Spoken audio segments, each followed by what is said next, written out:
में खींचना पड़ेगा।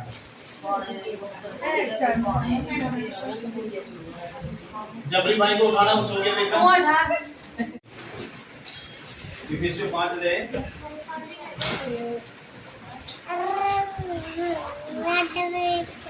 कोई बीच में उठेगा नहीं, जाएगा नहीं, कहीं कोई मिलेगा तो लेगा नहीं, बस एक जगह बैठ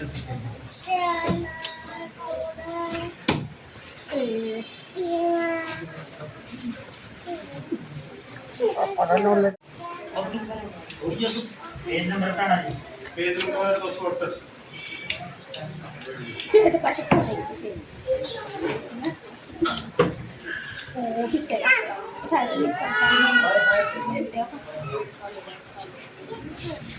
पाँच है 22 से 25। 5 है 22 से 25। पहले मैं मोटा मोटा प्रतिपत्ति के बारे में बताता हूँ, फिर आपको बताऊँ। सबसे अच्छे बताएंगे जिनका कैरेक्टर बहुत अच्छा था, उनके बारे में बताएंगे। हालेलुया। 5 की 22 में देखेंगे क्या है। हालेलुया। 5 है 22 है।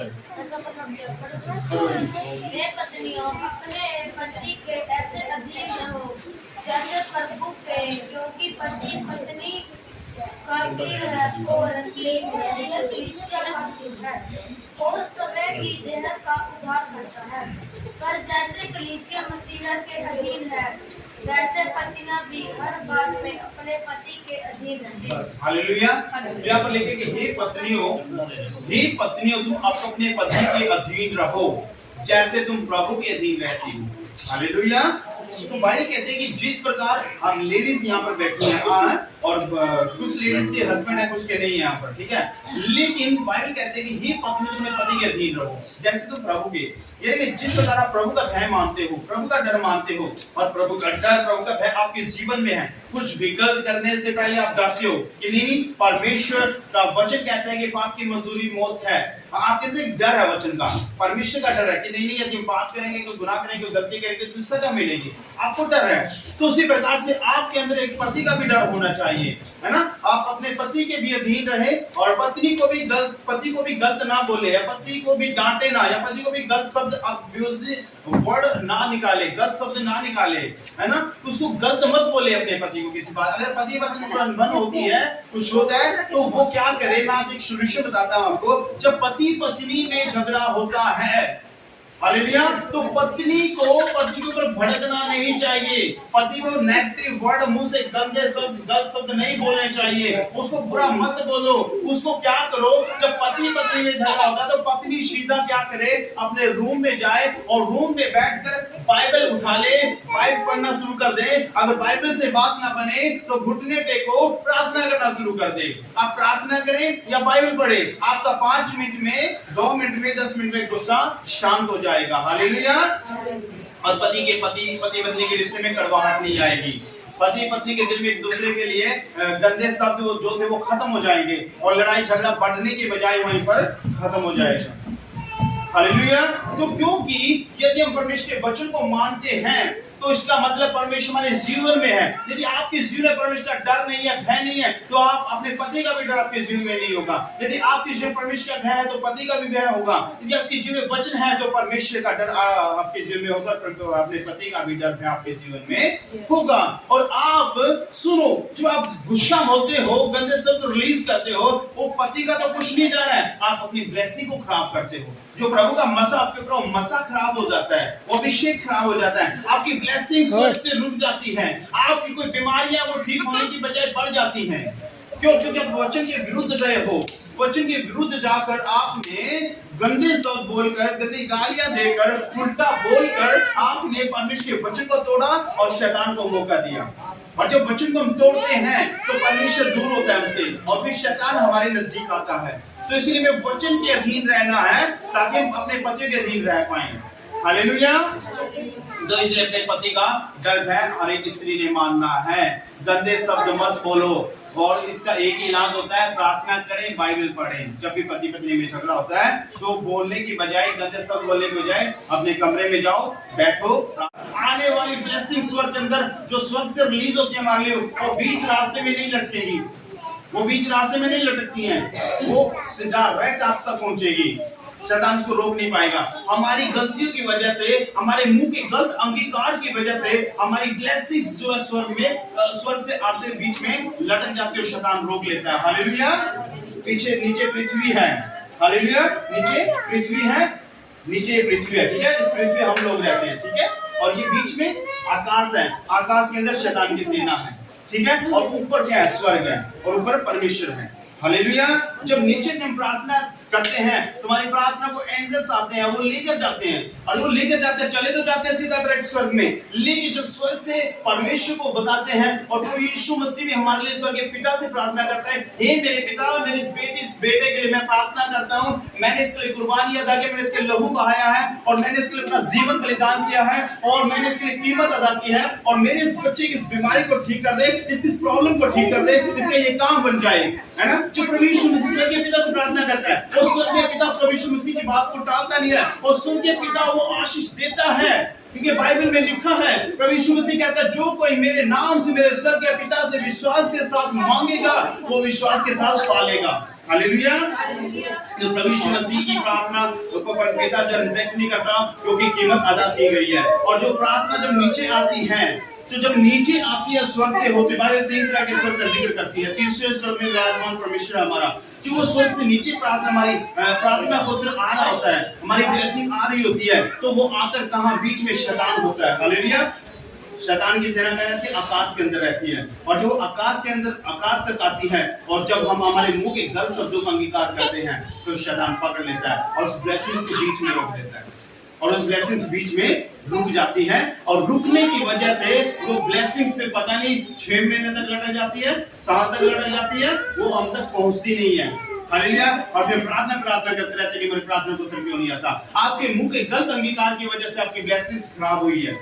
हालेलुया। आपने वचन को तोड़ा, आपकी ब्लेसिंग्स खराब हुई है। आपने परमेश्वर की आज्ञा को तोड़ा, इसलिए आपकी ब्लेसिंग्स रुक गई है आकाश के अंदर। हालेलुया। और इसका जिक्र बाइबल क्लियर करती है, जब दानियल नबी शेरों की मांद में था, सब जानते हैं बाइबल को शेरों की मांद में डाला गया, और बाइबल में घुटने टेके, बाइबल कहती है दानियल घुटने टेके, और घुटने टेके उसने प्रार्थना किया, और बाइबल प्रमाणित करती है, जो उस टाइम उसने ऑन द स्पॉट प्रार्थना की, उसकी प्रार्थना को उत्तर 21 दिन बाद आया था। हालेलुया। और जो पिछले समय की प्रार्थनाएं थी, उस पिछले समय की प्रार्थनाओं ने दानियल को बचाया था शेरों की मांद से, लेकिन जो ऑन द स्पॉट प्रेयर की थी, उसका उत्तर 21 दिन बाद आया था, जब ऊपर चली गई दानियल की प्रार्थनाएं, और जब प्रार्थनाएं जो ऊपर से नीचे आ रही थी। हालेलुया। जिब्राइल जब उस प्रार्थना को उत्तर लेकर, जिब्राइल एक संदेश वाहक है, जो वो प्रार्थना को उत्तर लेकर नीचे आ रहा था, तो शैतान में फारस के राजा को, शैतान की जो सेना थी, बीच में उसको रोक लिया गया जिब्राइल को, जो उत्तर लेकर आ रहा था। और बाइबल कहती है कि 21 दिन तक स्वर्गदूतों के बीच में और उसके शैतान के बीच में युद्ध चलता रहा। और जब मिकाएल ने देखा, मिकाएल क्या है, एक लड़ने वाला स्वर्गदूत है, और मिकाएल सेनापति है स्वर्गदूतों का, जो लड़ाई वाले स्वर्गदूत लड़ाई करने वाले हैं। तो जब मिकाएल ने देखा, स्वर्गीय पिता ने देखा कि भाई जिब्राइल दानियल की प्रार्थना को तो लेके जा रहा था, लेकिन वो बीच में लटक गई। हालेलुया। तो परमेश्वर ने आज्ञा दी मिकाएल के, मिकाएल जा और तू शैतान से लड़, और जिब्राइल को भेज नीचे संदेश लेकर मेरा दानियल तक। हालेलुया। तो प्रभु का धन्यवाद करते हैं। तो मिकाएल अपनी सेना के साथ आया, स्वर्गदूतों के संग आया, और वहां पर युद्ध छिड़ गया स्वर्गदूतों के बीच में और शैतान के बीच में, आकाश के अंदर युद्ध छिड़ा, आकाश के अंदर, और वो युद्ध चलता रहा, पहला दिन, दूसरा दिन, तीसरा दिन, है ना, तो युद्ध चलता रहा, और फिर 21 दिन तक वो युद्ध, 21 दिन के बाद फिर परमेश्वर धन्यवाद करते हैं, मिकाएल ने हराया शैतान को, और फिर जाके उसकी प्रार्थना को जिब्राइल तक आया, हालेलुया, दानियल तक आया, दानियल तक फिर वो संदेश लेकर आया। तो हमारी गलती की वजह से, हमारे मुंह के गलत अंगीकार की वजह से, हमारी जो प्रार्थनाएं होती है, जो उत्तर जब आता है, वो आकाश के अंदर लटक जाता है। हालेलुया। इसलिए अलर्ट रहे, सावधान रहे कि आपकी मैरिज लाइफ को शैतान खराब ना करने पाए, क्योंकि शैतान को पता है, यदि ये पति पत्नी एक मन हो गए, ये पति पत्नी एक मन होकर प्रार्थना में बढ़ गए, बाइबल में बढ़ गए, और ये वचनों पर चलना सीख गए, इन्होंने गालियां देना बंद कर दिया, है ना, उसको पता है कि इनके सुर के छोके खुल जाएंगे आशीष के, और ये पति पत्नी जो ब्लेस होंगे ही होंगे, इनके बच्चे भी ब्लेस होंगे, क्योंकि जैसा पेड़ होगा फिर फल भी वैसे आएगा। हालेलुया। तो इसीलिए बाइबल कहते हैं अपने पतियों के अधीन रहे, उनको गलत बोलकर, हालेलुया, आशीष को ना खराब करें आप लोग। आगे पतियों का भी जिक्र आता है। हालेलुया। आगे पत्नियों को परमेश्वर कहता है, सिर्फ पत्नियों को नहीं, पतियों को बोला है परमेश्वर ने। हालेलुया। आगे क्या लिखा है, हे पतियों अपनी अपनी पत्नी से प्रेम रखो जैसे मसीह ने भी कलीसिया से प्रेम करके अपने आप को उसके लिए दे दिया। हालेलुया। परमेश्वर का धन्यवाद पतियों को भी कहता है, परमेश्वर का धन्यवाद कहता है हे पतियों। हालेलुया।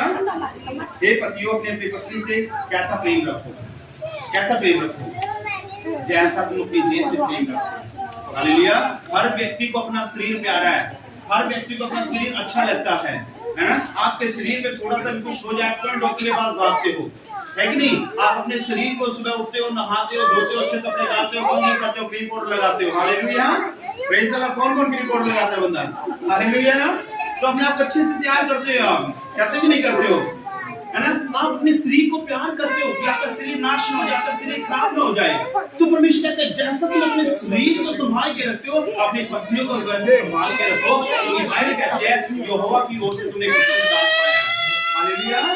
पत्नी को एक उत्तम पदार्थ बोला है परमेश्वर ने, उत्तम पदार्थ। और उत्तम पदार्थ किसको कहा जाता है?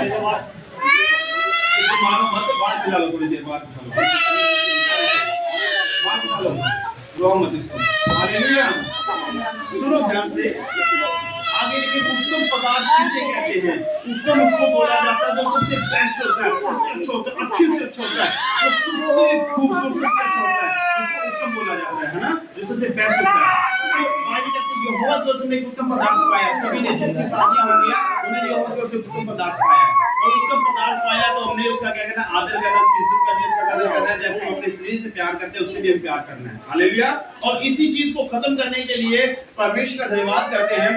आदम परमेश्वर जब स्त्री को बनाया, छोड़ में बताऊंगा, जब परमेश्वर ने स्त्री को बनाया ना तो नीचे से बनाया, पांव की उंगलियों से हड्डी निकाली, पांव से हड्डी निकाली, घुटने से हड्डी निकाली, कहीं से हड्डी नहीं निकाली परमेश्वर ने, है ना? और ना सर से हड्डी निकाली, उसने साइड से फसली निकाली, ये साइड की निकाली, बराबर की निकाली। हालेलुया।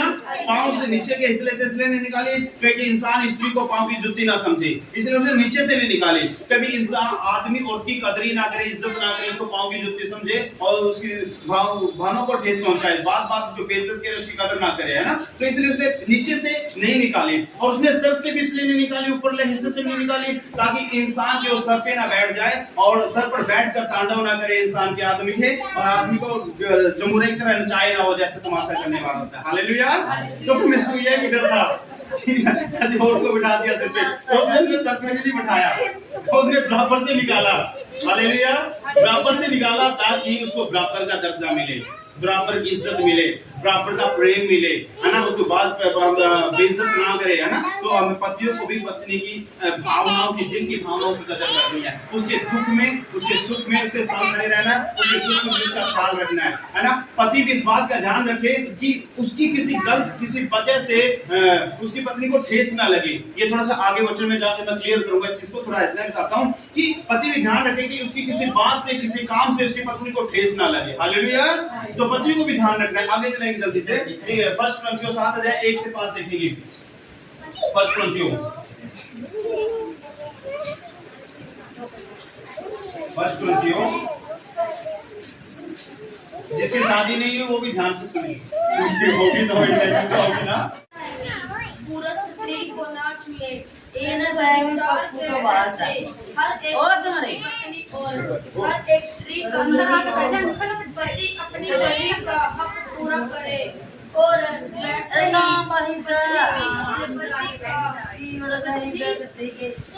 को अपनी देह पर अधिकार नहीं पर उसके पति का अधिकार है, वैसे ही पत्नी को भी अपनी देह पर अधिकार नहीं परंतु पत्नी का है।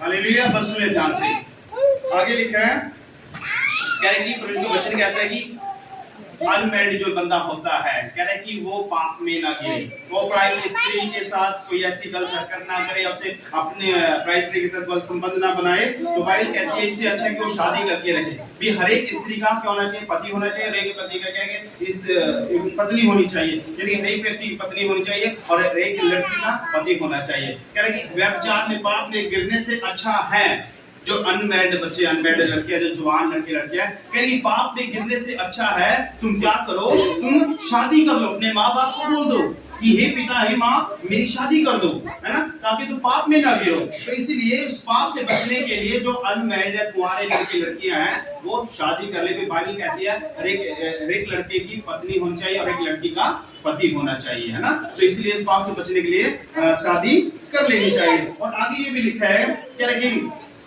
पत्नी अपने पति का हक पूरा करे, पति अपनी पत्नी का हक पूरा करे और वैसे पत्नी भी अपने पति का हक पूरा करे। हालेलुया। तो जब पति पत्नी की शादी हो जाती है, हस्बैंड वाइफ की जब मैरिज हो जाती है, हालेलुया, थोड़ा सा वचन मुझे क्लियर करना जरूरी है और इसमें शर्म वाली बात नहीं है, कुछ खुलकर बताना जरूरी है, क्योंकि कई बार पति पत्नी बहुत सारी मिसअंडरस्टैंडिंग होती है, लेकिन इस वचन को मुझे देना जरूरी है। तो प्रभु का धन्यवाद कहते हैं, इसलिए मैं शर्म नहीं करूंगा, मैं क्लियरली बताना चाहता हूँ। हालेलुया। तो पत्नी यहाँ पर लिखा है कि पत्नी पति के शरीर पर पत्नी का पूरा हक है, पूरा अधिकार है। हालेलुया। और पति को पत्नी के शरीर पर पूरा हक अधिकार है। तो इसलिए पति पत्नी का हक अदा करे और पत्नी पति का पूरा हक अदा करे। और इसीलिए पति पत्नी के जोड़े को परमेश्वर ने रिश्ते को बनाया है ताकि वो पाप में ना गिर जाए। अब मान लीजिए यदि पति पत्नी में प्रेम नहीं है, मेल मिलाप नहीं है, प्रेम नहीं है, मेल मिलाप नहीं है।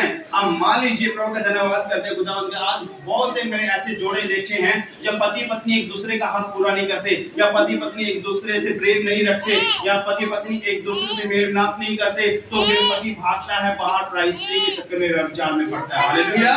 और यदि पति अपनी पत्नी से सच्चा प्रेम ना करे, अपनी देह के समान प्यार ना करे, यदि पति अपनी पत्नी की इज्जत ना करे, यदि पति अपनी पत्नी को प्यार ना दे जो वो चाहती है अपने पति से, सिर्फ पत्नी को खाना देना, पैसा देना या पत्नी के सारी जरूरतें पूरा करना प्यार नहीं होता। कुछ शरीर की भी जरूरत होती है हर पति की और पत्नी की। हालेलुया। तो इसीलिए जब बच्चे हो जाते हैं तो प्रेम घट जाता है, और जब बच्चे हो जाते हैं, बच्चे होने के बाद वो प्रेम घटना शुरू हो जाता है और पति पत्नी पर ध्यान नहीं देती और कई बार पति भी पत्नी पर ध्यान नहीं देता। हालेलुया। बच्चे होने के बाद, क्योंकि जब बच्चे होने के बाद प्रेम बढ़ जाता है उनका, और बच्चों को पति से हटकर पत्नी का प्रेम बच्चों में चला जाता है। हालेलुया। और जो शारीरिक सुख बंदे को चाहिए वो पत्नी उसको नहीं देती शारीरिक सुख, और शारीरिक सुख न मिलने की वजह से और फिर पति भागता है बाहर ढूंढने के लिए कुछ, है ना। जब इंसान को भर पेट का घर पर खाना नहीं मिलेगा तो वो होटल में जाएगा अच्छा खाना खाने के लिए, जाएगा कि नहीं जाएगा, लेकिन जिसको घर पे मिलेगा वो बाहर नहीं जाएगा। इसलिए बाइबल कहते हैं पत्नी अपने पति का हक पूरा करे, चाहे बच्चे भी हो जाए, वो प्रेम फिर भी बना रहना चाहिए, पति पत्नी के बीच में प्यार फिर भी बना रहना चाहिए। हालेलुया। और संसारिक सुख तो देते ही देते हैं, हर पति अपनी पत्नी को संसारिक सुख तो देता ही देता है, वैसे पत्नी भी संसारिक सुख अपने पति को देती है, सब कुछ देती है, लेकिन शारीरिक सुख भी होता है। हालेलुया। और जिसकी वजह से कई गरीब बच्चे होने के बाद वो सिस्टम गड़बड़ होता है, तो फिर पति पत्नी में दूरियां हो जाती हैं, और दूरियां होने की वजह से फिर वो बाहर गड़बड़ हो जाता है सीन। हालेलुया। तो इसलिए पति को पत्नी के शरीर पर पूरा हक है, अधिकार है, उसका पत्नी को पति के शरीर पर पूरा हक है, पूरा अधिकार है मेरे प्रियो। हालेलुया। तो इसलिए पत्नी को पति का हक अदा करना है और पत्नी को पति का पूरा हक अदा करना है, ताकि शैतान हमारे बीच में व्यभिचार का पाप ना डालने पाए, व्यभिचार का बीज ना डालने पाए। हालेलुया। और खास करके गड़बड़ी जब होती है तो बच्चों के बाद ही होती है। हालेलुया। आगे देखेंगे ध्यान से। हालेलुया। तुम एक दूसरे से अलग न रहो। सुनो ध्यान से, बड़ी खास बात नोट करने वाली है कि तुम एक दूसरे से अलग न रहो, परंतु केवल कुछ समय तक आपस की सम्मति से प्रार्थना के लिए अवकाश मिले और फिर एक साथ हो जाओ। ऐसा ना हो कि तुम्हारे असंयम के कारण शैतान तुम्हें परखे। तो बाइबल कहती है जिनकी शादियां हो चुकी है इस बात को समझ सकते हैं। जो शारीरिक सुख का मैं बात कर रहा हूं, तो जिनके शादी हो चुके हैं वो समझते हैं शारीरिक सुख क्या होता है। तो शारीरिक सुख हो, परमेश्वर कहता है कि जब बच्चे हो जाते हैं, बच्चे होने के बाद तो परमेश्वर इंसान की इच्छा जो है खत्म होना शुरू हो जाती है। कुछ लेडीजों की इच्छाएं बिल्कुल खत्म हो जाती है। हालेलुया। लेकिन बाइबल कहती है कि परमेश्वर स्वयं इजाजत देता है, कह रहा है कुछ समय के लिए तुम जाओ, है ना, कुछ समय के लिए जाओ, पति पत्नी के साथ प्रेम प्यार करो, मेल मिलाप करो और एक दूसरे का हक अदा करो, और उसके बाद फिर आ जाओ परमेश्वर की उपस्थिति में, ताकि परमेश्वर के साथ भी तुम्हारा संबंध बना रहे। इसलिए फिर परमेश्वर के पास आ जाओ ताकि शैतान तुम्हें परखे ना और शैतान तुम्हें पाप में ना गिरा सके। हालेलुया। एक मैं नाम नहीं लेना चाहूंगा, एक कलीसिया के अंदर परमेश्वर ने कोई परमेश्वर का जन था, सेवक था, और प्रभु का धन्यवाद करते हैं। रोमियो 7 अध्याय 2 से 4। आज वचन बहुत था मेरे पास, लेकिन टाइम के शॉर्टेज में थोड़ा शॉर्ट में बता रहा हूँ, थोड़ा बता रहा हूँ। हालेलुया, टाइम कम है। Praise the Lord. निकालेंगे रोमियो की किताब 7 अध्याय के अनुसार अपने पति के जीते जी, स्त्री व्यवस्था के अनुसार अपने पति के जीते जी खुद से बंधी है, परंतु यदि पति मर जाए तो वह पति की व्यवस्था से छूट गई। इसलिए यदि पति के जीते जी वह किसी दूसरे पुरुष की हो जाए तो व्यभिचारिणी कहलाती है, परंतु यदि पति मर जाए तो वह उस व्यवस्था से छूट गई, यहाँ तक कि यदि किसी दूसरे पुरुष की हो जाए तो भी व्यभिचार न है। हालेलुया। तो बाइबल का धन्यवाद व्यवस्था में ये सिखाती है, व्यवस्था में ये सिखाती है कि जो विवाहिता स्त्री है ना, जो व्यवस्था के अनुसार, बाइबल के अनुसार विवाहिता स्त्री है, कहेगी व्यवस्था के अनुसार अपने पति के जीते जी वह उससे बंधी हुई है। हालेलुया।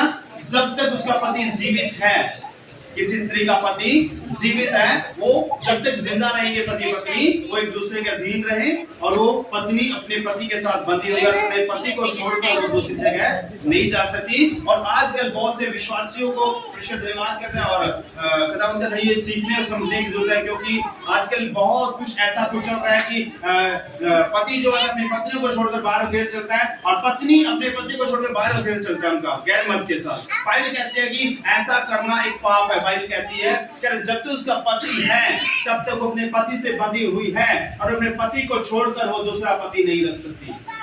हालेलुया। दूसरा पति वो नहीं रख सकती, दूसरा पति वो नहीं कर सकती जब तक उसका पति जिंदा है। चाहे अच्छा है, चाहे माड़ा है, चाहे शराबी है, चाहे कैसा है, वो अपने पति को छोड़कर दूसरा पति नहीं रख सकती। उसको अपने पति के अधीन रहना पड़ेगा, क्योंकि उसके साथ बंधी हुई है, परमेश्वर ने बांधा उसको। हाँ, व्यवस्था से वो तब छूट सकती है यदि किसी पत्नी का पति मर जाए, और मरने के बाद वो आजाद है व्यवस्था से, फिर वो दूसरी शादी कर सकती है, फिर वो दूसरा पति रख सकती है। उसी प्रकार से पुरुष है, पुरुष भी जीते जी अपनी पत्नी को छोड़कर दूसरी पत्नी नहीं रख सकता, वो भी व्यभिचार कहलाता है। हालेलुया। तो इसलिए पुरुष भी जब तक उसकी पत्नी जिंदा है, चाहे वो गोरी हो, चाहे काली हो, चाहे मोटी हो, चाहे पतली हो, हालेलुया, हालेलुया, तो वो अपनी पत्नी को छोड़कर दूसरी पत्नी नहीं रख सकता। हालेलुया। परमेश्वर ने हर एक इंसान को अपने स्वरूप में बनाया है, यानी कि जैसा परमेश्वर सुंदर है वैसे उसकी पत्नी भी सुंदर है। ठीक है बिल्कुल भाई, तेरी पत्नी जैसी भी है, अच्छी है, सुंदर है। हालेलुया। तो प्रभु का धन्यवाद करते हैं। इसलिए किसी भी इंसान की पत्नी चाहे जैसी भी हो, उसे प्रेम करें, प्यार करें। हालेलुया। क्योंकि परमेश्वर ने उसको वो दी है, और उसके जीते जी वो बात दूसरी नहीं ले सकता, वो व्यभिचार कहलाता है, पाप कहलाता है, परमेश्वर से नफरत करता है। और सारे पाप शरीर के बाहर होते हैं, लेकिन व्यभिचार एक ऐसा गहरा, ऐसा रोग है, खतरनाक कैंसर के एक ऐसा रोग है व्यभिचार जी, यानी कि ये हमारे शरीर के अंदर होता है ये पाप। बाकी पाप जितने भी सारे शरीर के बाहर करते हैं, लेकिन ये पाप ऐसा है जो हमारे शरीर के अंदर होता है। और यदि हम अपनी पत्नी को छोड़कर किसी पराई स्त्री के साथ जाकर संबंध बनाते हैं, तो वो उसका जीवन अन्य जाती है, वो तो पाप करेगी। उसके जीवन में अगर कैंसर है तो कैंसर उसके जीवन में आ जाएगा, उसके जीवन में फेफड़ों की बीमारी है, उसके जीवन में भी, उसके बच्चों में वो चीज ट्रांसफर हो जाएगी, उसके जीवन, उसके घर में क्लेश रहता है, उसके घर में भी क्लेश ट्रांसफर हो जाएगा। यानी कि जितने भी श्राप उस स्त्री के जीवन में होंगे, वो सारे श्राप वो बंदा अपने अपने अपने शरीर में ले आता है, और उसके बच्चों के शरीर में फैल जाते हैं। हालेलुया। Praise the Lord.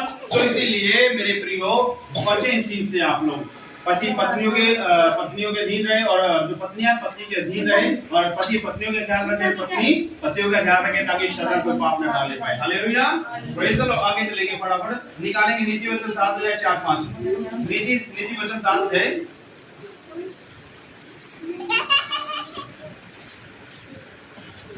बहन है और समझ को अपने साथी बना, तब तू पराई स्त्री से बचेगा जो चिकनी चुपड़ी बातें बोलती है। हालेलुया।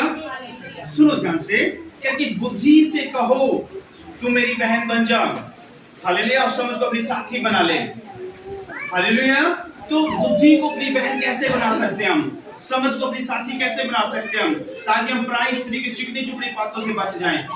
ये वचन, ये व्यवस्था, इसको अपनी जिंदगी में ले लो ना। जो मैं आपसे पहले जो मैंने बताया, उन बातों पे अमल करो, है ना। और जब बाइबल पढ़ोगे, बाइबल पढ़ने से आपको बुद्धि मिलेगी, और जिस व्यक्ति के अंदर बुद्धि होगी वो कोई भी काम करेगा सोच समझ कर करेगा, बुद्धिमान से करेगा। हालेलुया। यदि कोई पागल व्यक्ति है, पागल व्यक्ति को पता ही नहीं होता मुझे क्या करना है क्या नहीं करना है, उसको ये भी नहीं पता मैंने कैसे कपड़े पाए कैसे कपड़े नहीं पाए, उसको ये भी नहीं पता कि मैं नहाया हूं नहाया, उसको ये भी नहीं पता कि मेरे शरीर से बदबू आ रही है कि नहीं आ रही है, क्योंकि पागल व्यक्ति को कुछ पता ही नहीं होता। लेकिन जिसके अंदर बुद्धि है वो जिसके अंदर बुद्धि है, जिस व्यक्ति के अंदर, वो मैले कुचले कपड़े पा के नहीं निकलेगा घर से।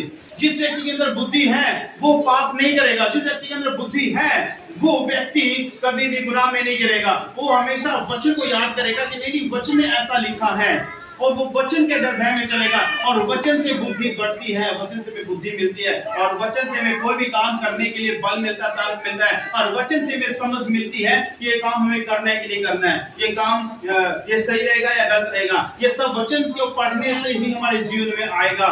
वचन को पढ़ने से आप समझ सकते हो, जान सकते हो कि क्या सही है और क्या गलत है। आप वचन को पढ़ोगे तभी आप जान पाओगे मेरे प्रियो।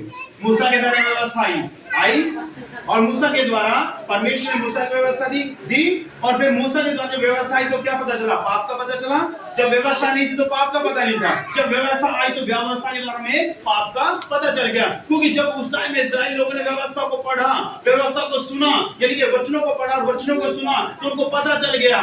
हालेलुया। उनको पता चलेगा कि क्या पाप है और क्या पाप नहीं है, उनको पता चला। कहां से पता चला? व्यवस्था से, यानी कि बाइबल से पता चला। तो आपको भी जब आप बाइबल को पढ़ोगे, वचनों को जिंदगी में लागू करोगे, आप लोगों को पता चलेगा कि क्या सही है और क्या गलत है। जब आप वचन को पढ़ोगे नहीं, जो पढ़ना नहीं जानते वो सुनना तो जानते हैं, और सुनकर वो अपने दिमाग में, अपने शरीर में रख तो सकते हैं उन वचनों को। जो पढ़ना नहीं जानते, बुद्धि तो दिया ना परमेश्वर समझने के लिए, तो इसलिए वचनों को समझो, है ना। और जब बच्चों बुद्धि को आप अपनी बहन बना लोगे, यानी कि प्रतिदिन वचनों पर मनन करना शुरू कर दोगे, तो आपको पता चल जाएगा क्या सही क्या गलत है। हालेलुया। और तब तो प्राय स्त्री की चिकनी चुपड़ी बातों से बच सकते हो। प्राय स्त्री की चिकनी चुपड़ी बातें किसके समान है? मधु के समान है। जब मधु का छत्ता लगा होता है ना, बड़ा सारा छत्ता होता है, मधुमक्खी छत्ता होता है, और वो कभी देखना जो ज्यादा पक जाता है उसके अंदर शहद हो जाता है, तो उसके अंदर से शहद टपकता है, टपकता है, और जो टपकता है शहद वो कितना चिकना होता है, कितना मीठा होता है, और जब खाते हैं कितना स्वादिष्ट लगता है कि नहीं लगता है। उसी प्रकार से प्राय स्त्री की बातें क्या होती है? चिकनी चुपड़ी बातें उस मधु के समान होती है। जब आप उसकी बातों में फंसोगे तब तो आपको अच्छी लगेगी, प्यारी भी लगेगी, आपके मन को भाएगी भी, आपको सुंदर भी लगेगी, लेकिन बाद में जब उसका रिजल्ट आएगा वो बहुत भयानक होगा। हालेलुया। बहुत भयानक होगा जब आप पाप करोगे। दाऊद राजा परमेश्वर के भय में चलने वाला व्यक्ति था, सब लोग जानते हैं। दाऊद ने पाप नहीं करता था, वचन के अनुसार चलता था, उसको पता था व्यवस्था के पाप का नाम होता है। लेकिन एक बार क्या हुआ मेरे प्रिय, दाऊद राजा अपने महल की अटारी पे घूम रहा था, छत पे घूम रहा था, और उसका एक सेनापति, उसकी सेनापति की पत्नी नहा रही थी। हालेलुया। तो उसमें ओपन बाथरूम था, बाथरूम के ऊपर छत नहीं थी। ऐसे जैसे आजकल भी देखते हैं, चार पर्दे से लगा के नहा लेते हैं ना, तो वो नहा रही थी। और जब राजा ने दाऊद ने ऊपर से देखा, और जब देखा तो इतनी सुंदर, इतनी खूबसूरत थी वो, बहुत ज्यादा। तो दाऊद ने देखा तो उसका मन मोहित हो गया, उसकी आंखों में एक लालसा पैदा होगी। हालेलुया। और लालसा जब पैदा होगी मेरे प्रियो, तो उसके मन में उसको पाने की चाहत पैदा होगी। हालेलुया। उसने अपने सेनापतियों को भेजा, सेना के लोगों को भेजा कि जाओ उसको बुलाकर लेकर आओ, और वो उसको बुलाया गया उसके पास। हालेलुया। और उसने उसको बोला कि तू मेरी पत्नी हो जा। उसने मना कर दिया कि नहीं मैं नहीं कर सकती, मेरा पति है और मैं अपने पति को धोखा नहीं दे सकती, मैं नहीं कर। लेकिन दाऊद राजा था भला, लेकिन दाऊद राजा ने जबरदस्ती उसको मजबूर किया, और मजबूर करके उसके साथ गलत काम किया और अपनी पत्नी बना लिया, और उससे पत्नी बना ली तो एक बेटा पैदा हुआ। हालेलुया। और परमेश्वर का क्रोध भड़का, परमेश्वर का क्रोध भड़का इस बात पे, और जो बेटा उससे पैदा हुआ था उस स्त्री से, तो परमेश्वर ने कहा, हे दाऊद, तूने मेरे वचन को तोड़ा था, मेरी आज्ञा को तोड़ा था, और तूने अपनी पत्नी को छोड़कर कह रहे तूने प्राय बंदे की स्त्री को अपनी पत्नी बना लिया धोखा तरीके से। कह रहा है जा मैं तेरे इस बेटे को मारूंगा, 7वें दिन तेरा बेटा मर जाएगा। और दाऊद राजा, बाइबल कहते हैं 7 दिन तक भवन के अंदर पड़ा रहा मुंडे मुंह कि शायद परमेश्वर क्षमा कर दे। उसने पानी की एक बूंद तक नहीं पी, दाऊद ने रोटी तक नहीं खाई, और दिन रात मुंडे मुंह पड़ा रहा परमेश्वर के भवन में, और गिड़गिड़ाता रहा, प्रभु मुझसे पाप हो गया, मुझसे गलती हो गई, मुझे क्षमा कर दे, मेरे बेटे की जान बख्श दे। लेकिन बाइबल कहती है परमेश्वर उसके बेटे की जान नहीं बख्शी, और 7वें दिन उसका बेटा मर गया। हालेलुया।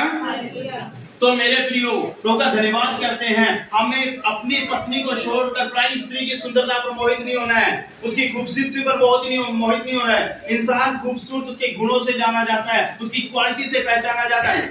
यदि आपके पत्नी के अंदर गुण है, क्वालिटी है, तो वो दुनिया की सबसे खूबसूरत औरत है। हालेलुया। सबसे खूबसूरत औरत है यदि आपके पत्नी के अंदर सारी क्वालिटी, आपसे बेनता प्यार करती है, आपकी इज्जत करती है, आपकी कदर करती है, आपका सुख में दुख में आपके संग खड़ी रहती है, आपका साथ ख्याल रखती है, वो हर चीज में आपके परिवार को संभालती है, अपने बच्चों को संभालती है, आपको दिन रात संभालती है ना। तो आपकी पत्नी जो प्रॉपर्ली आपका ख्याल रख रही है, हालेलुया, भले वो गोरी नहीं है, लेकिन उसके अंदर उसके गुणों की कदर करो, उसके अंदर गुण है, उस गुणों से प्रेम करो, उसकी सुंदरता से प्रेम मत करो। Hallelujah, praise the Lord.